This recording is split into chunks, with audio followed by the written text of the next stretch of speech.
यार आज कोलकाता का स्टेडियम सिर्फ खिलाड़ियों का मैदान नहीं रहा बल्कि क्रिकेट की तारीख लिखने वाला वो मुकाम है जहां हिंदुस्तान का गरूर टूट गया। जनूबी अफ्रीका ने बिल आखिर भारत को उनके ही घर में शिकस्त दे दिया। ये शिकस्त सिर्फ एक मैच की शिकस्त नहीं बल्कि एक ओहद की शिकस्त है। हम बात कर रहे हैं एडन गार्डन कोलकाता की, वही प्राचीन ग्राउंड जहां क्रिकेट के दीवानों ने आज एक और तारीखी मोड़ देखा। जनूबी अफ्रीका ने भारत के खिलाफ 15 साल के बाद पहला टेस्ट मैच जीत के तारीख रकम कर दी है। पहले इनिंग्स में जनूबी अफ्रीकी टीम ने 159 रन बनाए, फिर भारतीय टीम ने अच्छा जवाब दिया, लेकिन ग्राउंड की सतह ऐसी थी कि रोकना मुमकिन नहीं था।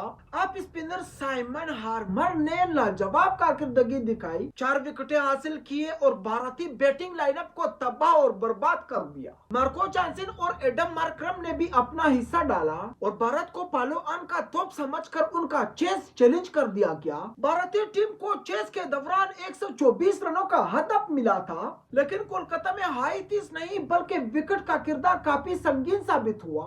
भारतीय टीम के इब्तिदाई विकेटें बहुत जल्द गिरी। यशस्वी जायसवाल 0 पर आउट हो गए और केएल राहुल साहब भी जल्दी पवेलियन लौट गए। सबसे बढ़कर कप्तान शुभमन गिल आज इंजरी की वजह से मैच से बाहर थे, जो भारत के लिए सबसे बड़ा झटका साबित हुआ। साबिक क्रिकेटर सौरव गांगुली ने भी पिच पर तनकीद की और उन्होंने कहा कि कुछ लोगों ने जो चाहा था पिच वैसी ही निकली। क्रिकेट के दीवानों को यह महसूस हो रहा था कि भारत ने खुद एक ऐसा खतरा तैयार कर लिया है जिसमें भारतीय टीम खुद भी फंस सकती है किसी भी टाइम। दोस्तों, ये सिर्फ एक मैच नहीं बल्कि एक पैगाम है कि क्रिकेट कभी आसान नहीं होती, खासतौर पर अगर आप उस मैदान पर मुकाबला करें जहां पर तारीख ने अपना ठहराव का फैसला किया हो। अब सवाल ये है कि क्या भारत अपने दूसरे टेस्ट मैच में अपनी बहाली कर पाएगा या फिर जनूबी अफ्रीका इस सीरीज का बेड़ा गर्क करने की राह पर है। कमेंट में अपनी राय का इजहार जरूर करें।